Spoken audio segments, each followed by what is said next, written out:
বন্ধুরা, আমি হেঁটে হেঁটে এখন বাড়ি যাচ্ছি, কারণ আমি হেঁটেই যাই, সকালেও হেঁটে যাই, আসার সময় হেঁটে আসি। কারণ যেই টাকা টোটো ভাড়াতে দিব সেটা বাঁচলে আমার কাজে দিবে, তাহলে হচ্ছে তারপরে বাড়ি গিয়ে কী হয় সেটাই দেখো। বাড়িতে এসে জামা কাপড় ছেড়ে দেখো ঘর দুয়ারের কী অবস্থা, মানে একটু রেস্ট করার সময় নেই।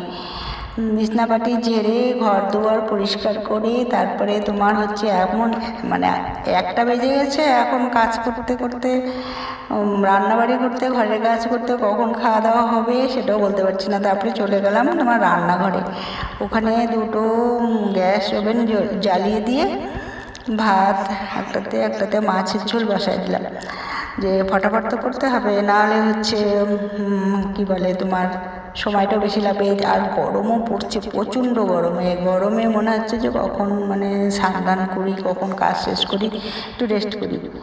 তো ফটাফট কাজ করতেছি, আবার এদিকে বড় খেতে চলে আসবে। করতে করতে ফটাফট করতে করতে মানে কি বেলা সেটাই হয়ে যায়। সকালবেলা একবার স্নান করে যাই তো